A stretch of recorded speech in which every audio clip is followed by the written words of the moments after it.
let's segue into Freddie Freeman. So one reason that's a pro to sign Freddie Freeman is because we do have the DH now.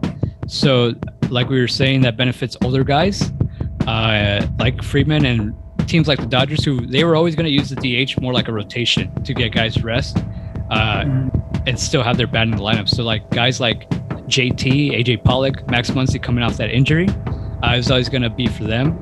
And now it's potentially could be a Freddie Freeman, going to be a first base DH. I think the biggest con about signing Freeman is he's a 32-year-old dude who only plays one position, first base, which is the least valuable defensive position on the field. And he wants 6 years, $30 million per year for $180 million in total. So if we do that, the 6-year deal, that takes him into his age 37 season. Now, the Dodgers literally just recently, they didn't want to go to a 10th year, which would have been his age 37 season for Corey Seager. And Corey Seager is their guy. You know, he was their homegrown shortstop. He played a less than competent shortstop, but he still played shortstop. He still had that attached to him, which is shortstop is one of the 3 most valuable defensive positions on the diamond. Freddie Freeman only has first base. So I think if they weren't willing to go to those years with Corey Seager, who's their own guy, I really doubt that they're going to give him Freddie Freeman 6 years. But I think it could get a little interesting if we do a weird contract. So like if we do one of those crazy high AAV low years that Freeman likes to do. So like the ones that got us Trevor Bauer, like the contract that they offered to Bryce Harper, which was apparently around $45 million a year for 4 years. And so if we would have signed Harper at that contract, he would have been a free agent after this season, after 2022. And Bryce Harper he just won the MVP. So like as a Dodger fan, I think if you look in hindsight, I think you would want a freaking do-over because of the production that Harper put up in 2019, 20, and 21. And potentially, unless something crazy happens, he's probably going to be another All-Star, probably going to be top 10 in MVP voting. So what if we take that similar approach with Freddie Freeman? I don't know, $45 million a year for 4 years.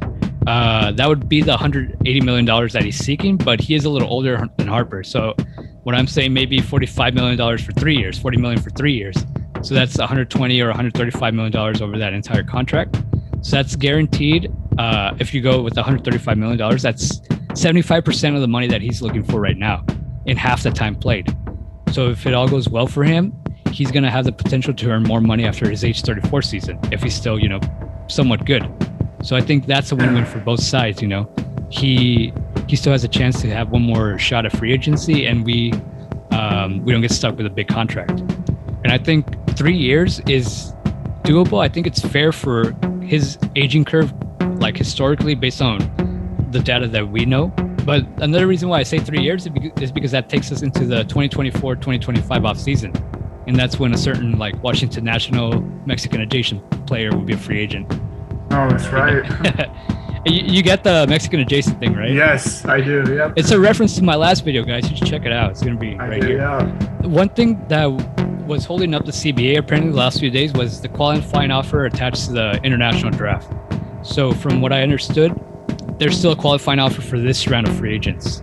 So if the Dodgers do sign Freddie Freeman, they would lose their 2nd and 5th round picks and $1 million in international pool money, just because they were, because they paid such a high luxury tax. So that's going to be one of the offsets to that. But I mean, I don't know. It is still Freddie Freeman. If you give him like 2-3 years, I don't know. Do you think that's worth it? What do you think? Yeah, I say it is. Because Freddie Freeman, I mean, just from the history of watching him play, I mean, always an all-star, always going to give you that performance, especially in the postseason, as we've seen. He stepped it up. He's consistent. You're right. There's that too. Always been consistent. Like you said, especially with the new universal DH rule, I mean, he's someone who's aging, even as only a first baseman. Can be put in the DH slot as well. And someone like that in the DH slot, especially with, now that we're missing a left-handed bat in Seager, would be a great replacement, be the perfect DH as an aging player. So yeah, he's just the perfect option right now. It'd be like as if Seager never left. Exactly. Do you think you would do the 6 years, or do you think you would do the 40 million at 3 years ish? What route would you take? I'd say the 3 years. 3 years probably, huh? Yeah, I'd say the 3 years. Although the complication could be that players of his caliber, don't they usually look for long contracts? That's the thing. I think that would be the one thing that the one con to that idea. Yeah. But I don't know. It's just I just don't see the Dodgers giving him a 6-year deal. Well, one thing that we do have in our favor is that he is from Cali. He's from Orange County. Okay. Or maybe he goes to the freaking Angels. Maybe they give him a 10-year deal. Oh, man. What a joke. I mean, they would do that. They always go after offensive players. They don't get pitchers. So offensive players in the 30s. Yeah. Wouldn't surprise me. It'd be interesting because honestly, I don't see Freeman as a Yankee. I don't see him as a Red Sox. I either see him Braves or Dodgers. It's really, yeah. I just maybe I see him as a Yankee. I don't know. But I hope not. yeah. I mean, I don't know. Freeman doesn't seem to have that personality as a Yankee. I guess he really is kind of very similar to Corey Seager in that regard too.